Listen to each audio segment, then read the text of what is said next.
아멘. 박수 합니다. 할렐루야. 감사합니다. 오늘 주시는 하나님 말씀 보겠습니다. 사도행전 신약성경책 사도행전 10장 36절에서 46절입니다.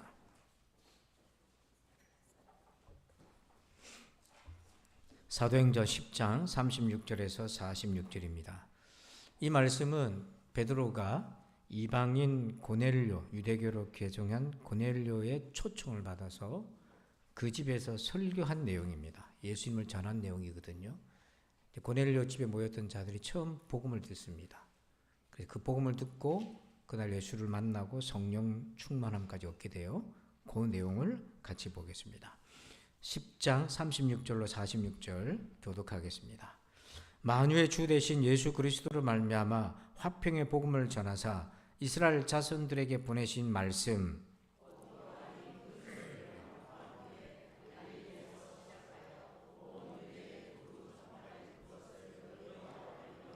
하나님이 나사렛 예수에게 성령과 능력을 기름 붓듯 하셨음에 그가 두루 다니시며 선한 일을 행하시고 마귀에게 눌린 모든 사람을 고치셨으니 이는 하나님이 함께 하셨음이라.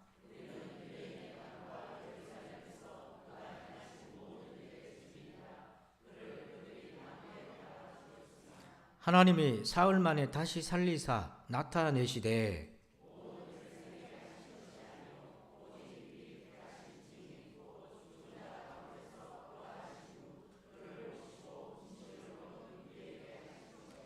우리에게 명하사 백성에게 전도도 하되 하나님이 살아있는 자와 죽은 자의 재판장으로 정하신 자가 곧 이 사람인 것을 증언하게 하셨고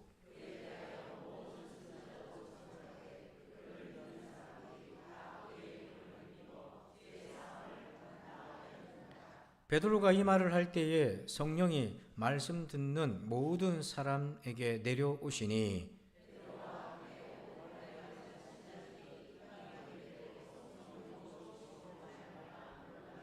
다 같이 이는 방언을 말하며 하나님 높임을 들음이러라. 아멘. 할렐루야. 자, 오늘부터 부활이라는 주제로 첫 번째 시간 제목을 같이 한번 읽어보실까요? 시작. 그 영화 대사를 패러디한 건데 점잖하게 읽으면 이게 뉘앙스가 안 와닿아요. 근데 제가 또 그렇게 하긴 좀 그렇고요. 나중에 찾아보시고. 지금 영상은 하나 짧은 걸 볼 건데 거리 전도자가 예수님을 증언할 때에 한 여대생과 논쟁하는 장면인데 말은 영어로 나오는데 자막이 있으니까요. 한번 보실까요?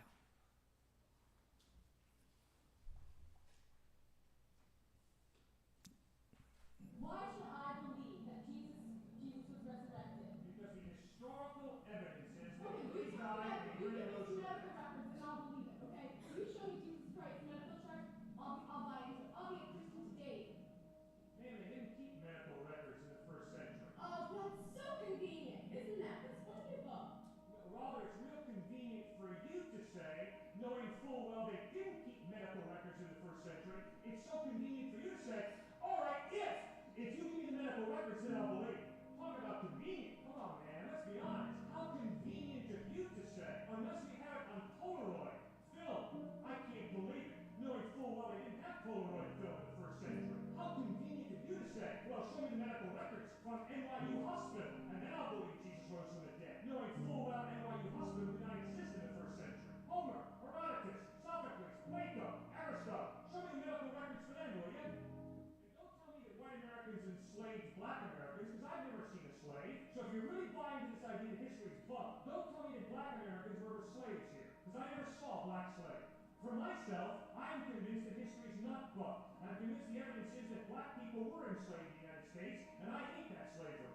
And I'm not going to kick back and say, well, it's all a matter of interpretation. No, it's not. There's historical evidence. Historical knowledge is not based on medical records, man. It's based on the trustworthiness of eyewitness testimony. And the eyewitnesses is that Herodotus and Aristotle and Cicero and Virgil really lived. They're not just figments of people's fertile imagination. And the historical evidence is that Jesus really lived, really died, and really rose from the dead. And eyewitnesses saw him risen from the dead. And they wrote what they saw.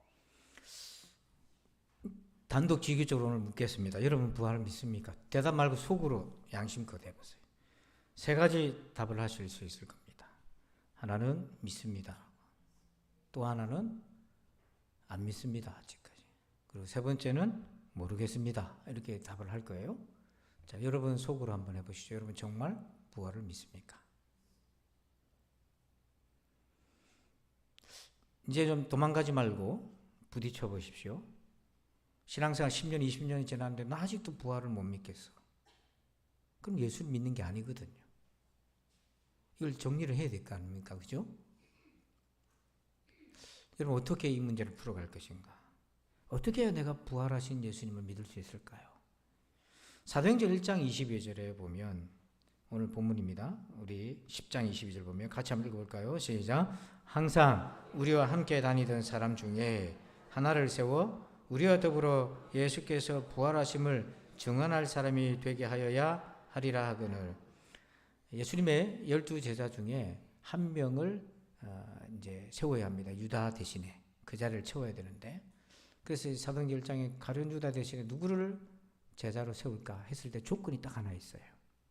그 빨간 것이 나와 있잖아요. 어떤 조건이라고 되어 있어요? 예수께서 부활하심을 믿는 사람이 아니고 뭐 하는 사람? 증언한 사람. 누가 증언할 수 있죠? 목격한 사람. 초대교회의 제자의 수준이 뭐였냐면 예수님의 부활을 믿을까 말까 고민했던 것이 아니라 증언하는 수준이었어요. 오늘 우리 크리스찬이잖아요. 우리가 크리스찬이라는 것은 예수님을 그리스도로 믿는 사람이잖아요. 예수를 그리스도로 믿는다는 것은 그분이 나를 위해 십자가에 죽으신 것을 믿고 그분이 죽은 가운데 삶 안에 다시 살아나신 것을 믿는 거, 그 사람을 그리스도인이라 하잖아요. 그리고 성령 하나님이 임재하셔서 중생하게 된 사람을 거듭난 그리스도인이라고 하잖아요. 이게 교과서입니다. 여러분들은 어떻게 신앙이 지금 진행되고 있습니까? 초대교회 수준은 부활의 증인으로서 사는 거였어요. 오늘날 그리스도인의 수준도 그와 마찬가지여야 되는 겁니다. 그렇지 않으면 교회는 다닐지언정 그리스도인은 될 수 없어요. 그게 왜 이렇게 중요한가? 부활이. 도표 하나를 보시면 조금 눈에 보일란가 모르겠는데요. 제일 위에 보니까 뭐라고 되어 있냐면 만약 복음서가 정확하다면 그거죠. 그 밑에 예수님이 자신에 대해 말씀하신 것은 사실이다 로 내려오고, 그것은 예수님은 하나님의 아들이시다로 연결이 되고, 그게 되면 하나님의 말씀은 믿을만하다라고 내려오고, 그리고 성경은 사실이다. 성경을 진리로 믿게 돼요. 이거 거꾸로 봅시다. 밑에서 보면 만약에 예수님이 죽음에서 부활하셨다면 성경은 사실이 되고, 그걸 믿으면 하나님의 말씀은 믿을만한 거고, 그러면 예수님은 하나님의 아들이신 거고, 궁극적으로 예수님은 자신에 대해 했던 모든 말씀은 사실이 되는 거죠. 이게 연결되어 있어요. 그래서 부활하신 예수님을 믿지 못하면 성경을 믿을 수가 없어요. 성경을 믿지 못하면 생명의 양식을 얻을 수가 없어요. 그래서 예수님의 십자가 부활을 믿는 많은 사람들은 성경에서 위로와 능력과 회개도 얻고 하나님을 만나는 경험들이 풍부하게 쌓여가지만, 그래서 신앙이 점점 자라가지만 예수님의 십자가 부활을 믿지 못하면 성경의 권위를 의심하기 때문에 그것은 하나님의 말씀으로 오질 않는 거예요. 그러면 어떻게 해야 이 부활의 믿음을 내가 가질 수 있겠나? 오늘 베드로가 고넬료에게 설교한 내용을 가지고 세 가지로 한번 은혜를 나눠 보길 원합니다. 첫 번째, 1번 제목 한번 읽어볼까요? 시작. 선택의 은혜. 그러니까 우리가 예수님을 믿으려면요, 선택해 주신 은혜가 필요해요. 자, 10장 41절을 같이 읽습니다. 모든 백성에게 하신 것이 아니요 오직 미리 택하신 증인 곧 죽은 자 가운데서 부활하신 후 그를 모시고 음식을 먹은 우리에게 하신 것이라. 아멘. 자, 41절 제일 앞에 모든 백성에게 하신 것이 아니에요. 이 말은 예수님이 부활하신 것을 나타내셨는데 모든 사람에게 나타낸 거 아니라는 거예요. 부활하시고 40일을 계셨는데 그 모든 사람에게 나타나신 게 아니고 누구에게 나타나셨다고요? 오직 미리 뭐 하신 증인, 택하신 사람. 여러분 이거를 먼저 인정해야 됩니다. 그런데 중요한 건 내가 택함 받아야 되는 거거든요. 그러니까 택하는 건 예수님의 권한이죠. 예수님의 주권입니다. 예수님이 누구를 택했는지 안 했는지 그건 우리가 알 수 없어요. 그런데 우리 입장에서 보면은 내가 택함 받은 사람인가를 알 수 있는 기준이 하나 있어요. 자, 이 자리에서 여러분들이 정말 내가 하나님의 택함을 받아서 부활의 증인으로 살 수 있는지에 대한 가시적인 은혜가 있어요. 이걸 한번 들어보시면 내가 택함 받았는지 아닌지 알 수 있어요. 좀 무서운 얘기일 수 있습니다. 근데 오늘 이 얘기 듣고 나 아닌 것 같다고 결론 내리면 안 돼요. 왜냐하면 저도 교회를 다닌 지 수년이 지나서 이 은혜를 받았기 때문에. 그래서 오늘 속단하면 안 됩니다. 자, 그 은혜는 어떻게 나타나는가? 택하시면에. 자, 사도행전 10장 44절 봐요.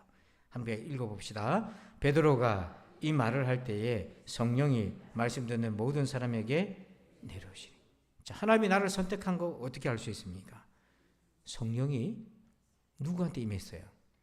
말씀을 듣는 모든 사람에게 임하셨어요.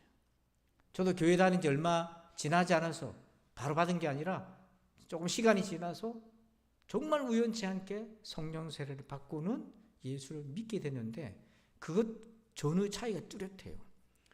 여러분, 고등학생이 교회 다니면서 예수님이 처녀의 몸에서 태어났다는 걸 상식적으로 어떻게 믿습니까? 그리고 죽은 자 가운데 부활했다는 걸 어떻게 믿어요? 상식 있는 사람 믿지 못하죠. 그래서 상식적인 사람은 예수 믿는 사람보다 저 상식도 없는 사람들이라고 얘기합니다. 그거 어떻게 믿냐고 그게. 저도 똑같았어요. 그런데 성령 세례를 딱 받고 나니까 여러분 이해가 되고 믿어지잖아요. 이게 왜 이런 일이 일어나는 거죠? 성령님이 오시면 성령이 하시는 첫 번째 사역이 있어요. 우리의 믿음을 도와주십니다. 즉 여기에서 성령 세례를 받지 않은 신부는 죽었다 깨어나도 믿을래 해도 믿기 어려워요. 성경을 공부를 해가지고 점점 믿어야 되는 논리적 기결로 가가지고 막다른 골목까지는 내몰릴 수 있지만 결단을 하는 거는요 성령님이 도와주셔야 돼요. 왜 이런가? 팀 켈러라고 하는 목사님이 쓰신 태어남에 관하여, 즉 거듭남 중생에 관하여라는 책에 보면 우리가 중생할 때 성령 받고 새롭게 태어날 때 하나님 주시는 것이 있는데 그게 새로운 감각, 영적 감각이라고 그래요. 여러분 자식을 여러분이 출산했을 때 애가 딱 태어나면 이 세상에 태어나자마자 지금은 우리가 초음파로 뱃속에 있는 걸 다 보지만 그거 없을 때 태어난 걸 딱 보면 애들이 울고 오감이 다 살아있잖아요. 생명은 감각이 있는 거잖아요. 그것처럼 하나님으로부터 다시 태어난 사람에게는 그 전에 없던 감각을 주시는데 그게 영적 감각인데 그게 어떤 거냐면 하나님 말씀이 믿어지고 이해가 되는 감각이라는 거예요. 그래서 지금까지 이해 안 됐던 하나님 자기 자신 세상에 대한 진리가 이게 이성적으로 깨달아져요. 믿어져요. 가장 큰 변화가 뭐냐면 성령이 임하시면 성경 말씀에 대한 태도가 달라져요. 진짜 하나님의 말씀으로 믿어져서 그 말씀에서 은혜를 받고 위로도 받고 책망도 받고 깨달음도 얻고 하나님도 알아가요. 여러분 이런 말 하는 거 있잖아요. 말씀하시면 평생 들어도 내가 무슨 말인지 도통 몰랐는데 이제 내가 알겠다. 믿어진다. 이 얘기를 누가 했냐면 80 되신 할머니가 해주는 얘기예요. 성령은 IQ가 좋아서 해야 돼. 신앙은 IQ가 좋아서 해야 되는 게 아니라 하나님의 영이 도와주셔야 믿어지는 거예요. 그래서 1800년도에 미국의 유명한 신학대학이 있어요. 보스턴 대학교에 아키발드 알렉산더라는 교수가 그런 얘기를 했어요. 하나님이 이렇게 역사하시면 누구라도 신성한 진리에 새로이 눈을 뜬다. 그 속에서 영혼은 지금까지 보지 못했던 것을 본다. 지금까지는 개념조차 몰랐지만 하나님의 진리가 얼마나 아름답고 탁월한 줄 본다. 여러분 성령의 도움을 받으시길 바랍니다. 그래야 믿어지고 내가 택함 받은 줄 알 수 있어요. 두 번째 제목 같이 한번 크게 읽어볼까요? 시작. 주님과 밥도 먹고 다 했어. 제가 이제 길거리 가다가 우리 교인들 이제 자녀들 이렇게 만나면 애들은 잘 모르거든요. 저를요. 그러면 제가 인사하면서 내가 너 아버지하고 밥도 먹고 다 했어. 그러면 애들은 뭔 얘기인가 하지만 엄마들은 아빠들은 알아들어요. 영화의 대사니까요. 41절 한번 볼까요? 이제 베드로가 고넬료한테 식구들한테 지인들한테 설교할 때 이렇게 얘기해요. 모든 백성에게 하신 것이 아니요 오직 미리 택하신 증인 곧 죽은 자 가운데서 부활하신 후 그다음 뭐라고 되어 있습니까? 그를 모시고 음식을 먹은 우리에게 하신 것이라. 자 여기서요. 베드로가 부활하신 주님 만나서 40일을 같이 있었는데 할 얘기가 많지 않았겠어요? 근데 왜 하필 밥 먹은 얘기를 할까요? 그게 뭐 중요한 거라고. 밥 먹은 얘기를 고넬료한테 했다 이 말입니다. 첫 번째로. 하나님 우리를 선택하시는데, 예수님 우리를 선택해서 우리에게 나타나셨는데, 그래서 우리가 부활의 영광을 보고 뭐 이런 화려한 얘기도 있을 수 있는데 왜 밥 먹은 얘기를 꺼내냐 이거죠. 이 배경은요, 출애굽기를 보면 이해가 할 수 있어요.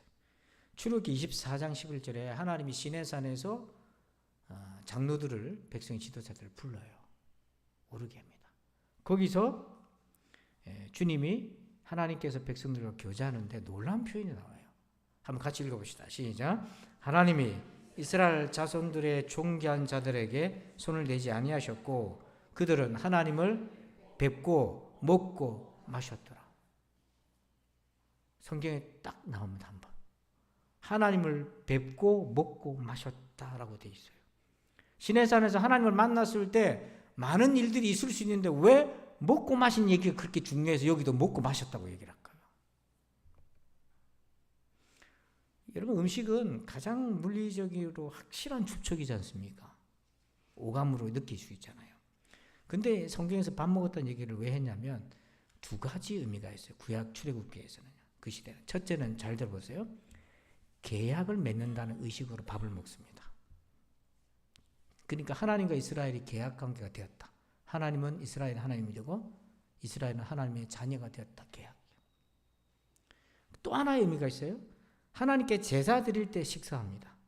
하나님께 제물을 올려드리고 양과 소와 염소를 곡식을 태워서 드리고 일부는 예배 드렸던 제사 드렸던 성도들이 화목 제물로 같이 나눠 먹어요. 그걸 예배라고 하는 거예요. 그런데 예수님도 이렇게 하셨어요. 자, 마태복음 26장 26절에 체포당하기 직전에 유월절 만찬을 자리를 마련하셨어요. 그때 예수님이 십자가에 달려 죽기 직전에 하셨던 것이 밥 먹는 거였어요. 뭐 이렇게 밥 먹는 게 중요하다고 십자가에 달려 죽기 직전에 밥을 먹었냔 말이에요. 그때 예수님이 이렇게 얘기하셨어요. 그들이 먹을 때에 예수께서 떡을 가지사 축복하시고 떼어 제사들에게 주시며 이르시되 받아서 먹으라. 이것은 뭐예요? 내 몸이니라. 아까 이 먹는 거는 두 가지 의미가 있다 했잖아요. 계약. 이걸 먹으면 너는 나의 제자가 되고 하나님의 자녀가 되는 거야 하고 십자가를 먹는 거거든요. 예수님의 죽음을 먹는 거예요. 그리고 우리가 성찬식 할 때 떡을 달 때 잔을 달 때 주님의 죽으심을 우리가 먹는 겁니다. 대하는 겁니다. 그렇게 예수님을 영화롭게 하는 거예요. 가룟 유다는 뿌리쳤지 않습니까? 그래서 예수님 시대에 만찬을 한다, 밥을 먹는다는 것은 인격적 관계를 맺는다는 거예요. 자, 그런데 십자가의 죽으심에 식사를 하셨잖아요. 근데 또 한 번의 식사가 기다리고 있어요. 사도행전 10장 41절에 보면 빨간 글씨만 여러분 한번 읽어주실까요? 시작.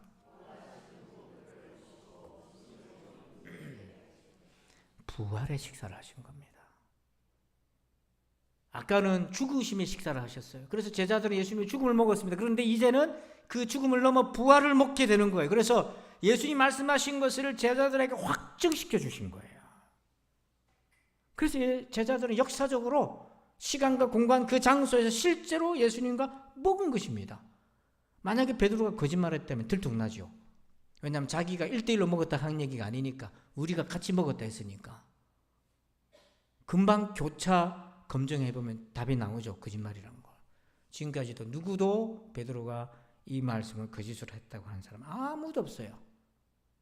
이것은 기록되어 문헌으로 돌려봤기 때문에 예수님을 싫어하고 흠집내고자 하는 사이비 이단들과 적대자들을 얼마든지 흠을 캐낼 수 있음에도 불구하고 아무도 부인할 수 없는 사실인 거죠.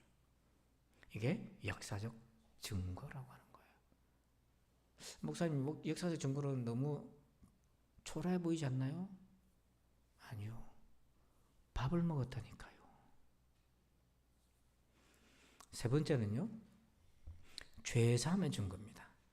자, 이 조금 전까지는 객관적인 증거예요. 베드로가 갖고 있는 증거죠.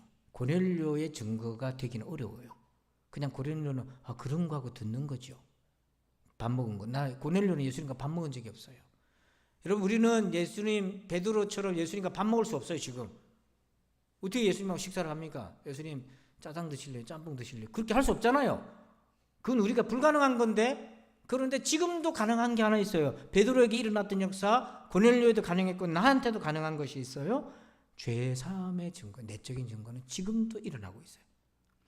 자, 43절을 같이 한번 읽어볼까요? 시작. 그에 대하여 모든 선지자도 증언하되 그를 믿는 사람들이 다 그의 이름을 힘입어 죄 사함을 받는다 하였느니라. 아멘. 자, 우리 빨간 글씨만 한번 읽어주실까요? 시작. 자, 믿는 사람은 지금도 믿을 수 있어요. 2000년 지내에도. 앞으로도 믿는 사람이 있어요. 믿는 사람들이 공통적으로 경험하는 것이 있는데, 예수님의 이름을 힘입어, 예수님의 이름이 내 백성을 죄에서 구원하실 자라는 거잖아요. 예수님의 이름을 힘입어, 예수님의 십자가의 은혜를 힘입어서 뭘 받는 거죠? 우리가 죄상을 받는 거. 이거는 내 안에서 일어나는 거잖아요.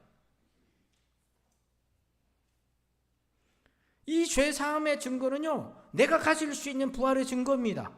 성령님을 충만케 받는 것과 똑같이. 근데 이것은요, 조금 여러분 좀 정신을 좀 집중해서 한번 들어볼까요? 회개는 내가 하죠. 용서는 누가 해주시는 겁니까? 하나님이 하시는 거예요. 이 세상에서 죄는 누가 용서합니까? 세상에서는 재판장이 용서하잖아요. 법원에 가서. 자기가 아무리 무죄라 해도 소용없어요. 재판장이 당신 무죄하고 해줘야 무죄잖아요. 우리는 좀 믿음으로 얘기를 했지만 세상에서 죄를 용서해 줄 수 있는 분은 딱 한 분밖에 없잖아요. 근데 그 죄 사함의 은혜를 나에게 베푸신다? 누가 그렇게 할 수 있나? 자, 42절 한번 봅시다.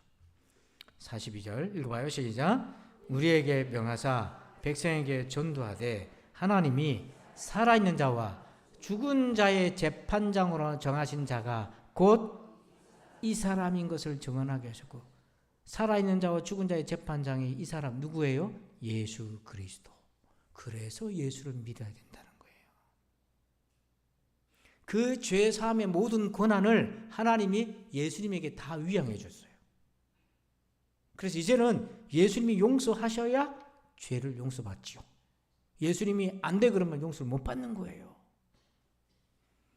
그러니까 우리가 죄 사함의 경험을 왜 중요하냐면, 단지 내 죄책감이 사라졌다가 아니라 이걸 통해야만 예수님이 재판장이라는 걸 인정할 수 있는 거예요. 예수님이 살아있는 자와 죽은 자의 재판장으로 천국과 지옥으로 보낼 수 있는 그 권세를 가지신 분이 예수 그리스도라는 것을 내가 인격적으로 인정할 수 있는 것은 내가 예수님을 의지하여 내 안에 있는 죄가 용서받을 때예요. 이거는요, 우리가 다 같이 가질 수 있어요. 자, 그러면 제가 한번 여러분들에게 질문해 보고 싶어요. 여러분들 언제 죄 용서함을 받았습니까? 그런 경험이 있었어요?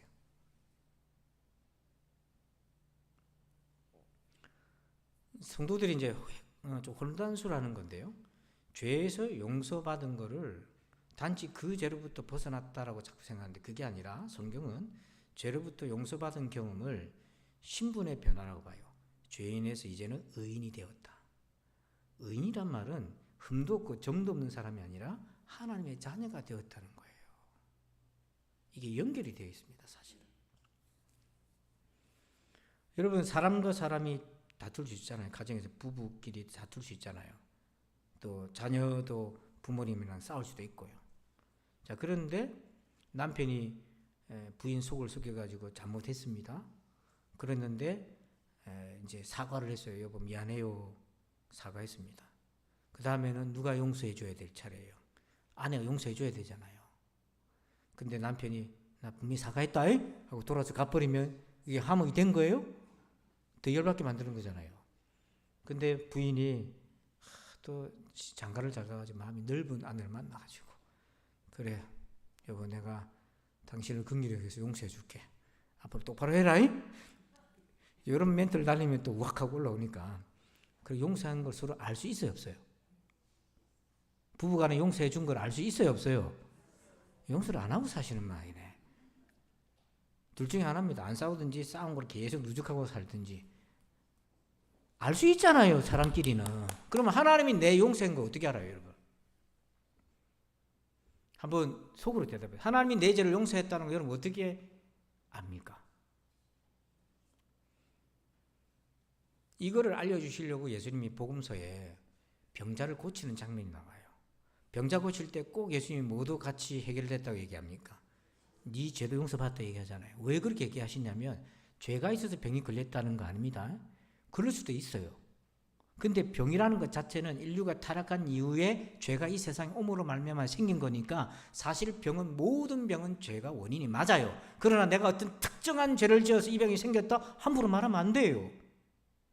그러나 성도는 어떤 병이 생기면 내가 죄 때문이 아니라 할지라도 나를 돌아보는 계기로 삼아야 되는 거, 그거는 분명하잖아요. 근데 성경에서 아픈 사람이 왔어요. 예수님이 고쳐줘요. 그때 네 죄가 용서받았다 했을 때 고침받는 사람이 자기가 나은 걸 알아요, 몰라요? 알잖아요. 그런 것처럼 하나님이 내 죄를 용서해 주시다는 걸 본인만 압니다. 알게 해줘요. 그 사람이 알도록. 평안이 온다든지 죄책감이 사라진다든지 감사의 영광을 돌리게 된다든지 그 죄가 싫어지고 다시는 보지 않게 된다든지 다 알 수 있게 됩니다. 이게 왜 중요하냐면 이 경험이 있어야 예수님을 인정할 수 있어요. 재판장으로, 나의 주인으로. 정말 그 험한 그 파푸아뉴기니라고요. 원시 부족에 복음을 전했던 선교사님들이 이제 간증들을 쭉 들어보니까 이 파푸아뉴기니는 호주 위에 있는 남태평양의 아주 작은 섬인데요. 그 파푸아뉴기니 국기가 저렇게 생겼어요. 저도 처음 봤어요. 여러분들도 처음 보잖아요. 저렇게 생긴 거를.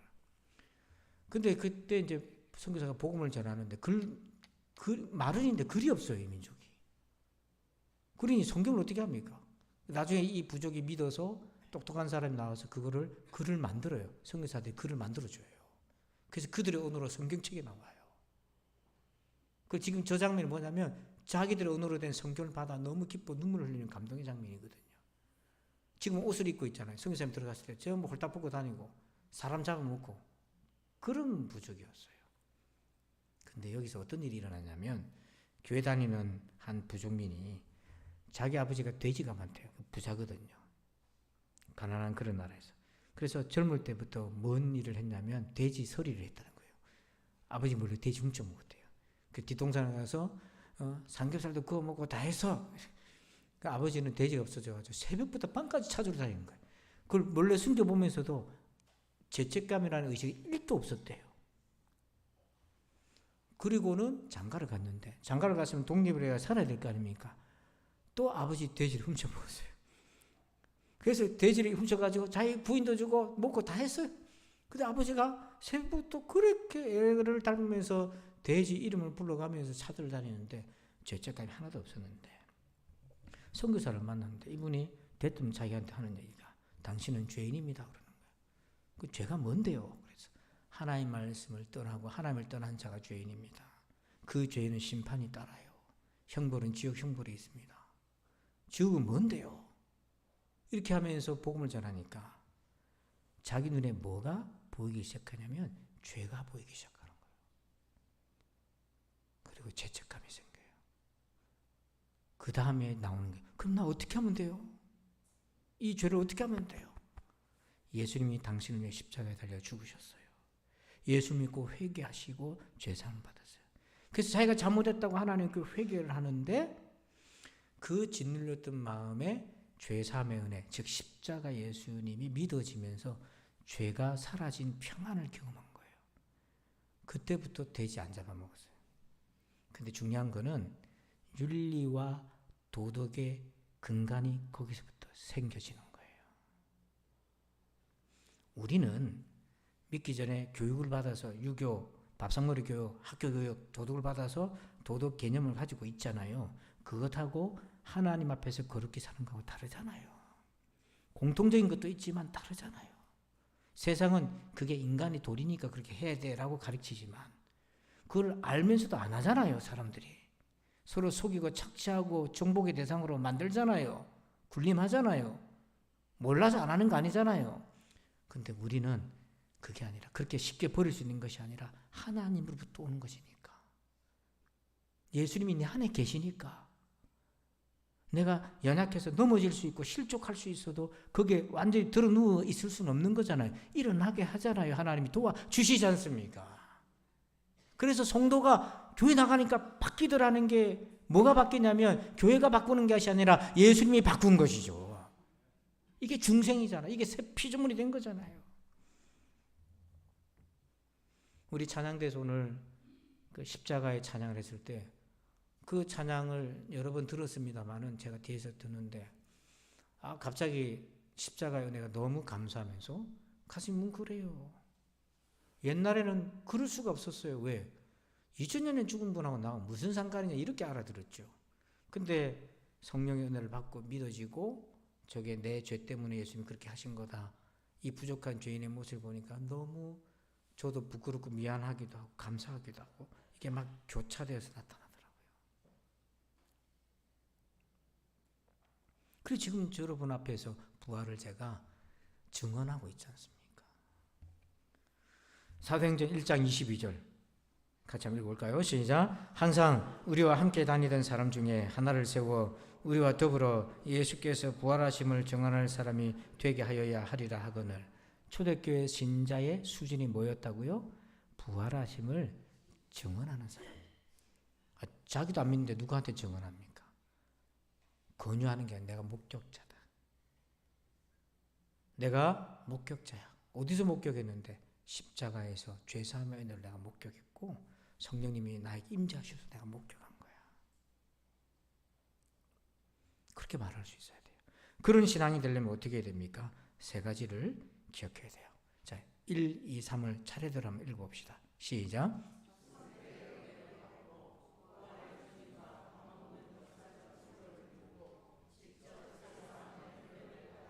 아멘.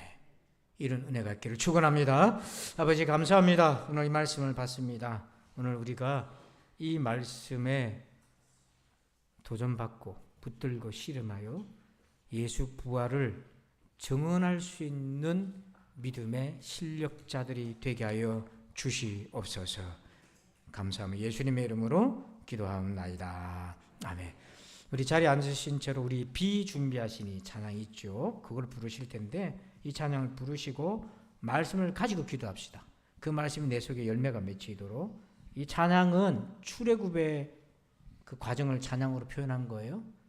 오늘 우리에게서 출애굽의 십자가 부활이지 않습니까? 그렇게 믿음으로 한번 찬양 드려보겠습니다.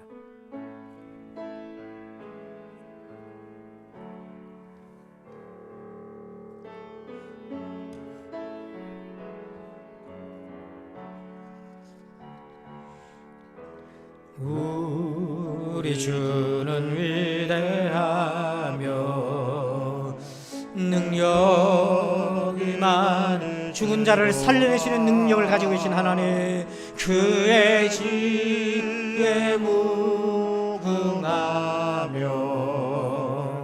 인자는 영원하도다. 상한 자를 고치시며 상처 죄에서 우리를 건져주신 능력, 별들의 수를 세시며 세상을 창조하신 주가 우리를 새롭게 창조하시는 은혜를 주십니다. 그가 구름으로 하늘을 덮으시며 땅을 위하여 비준비하시니 예루살렘아 여호와를 찬송할지어다. 내 하나님을 감사함으로 그 앞에 나가며 주인제 앞에 겨 예루살렘아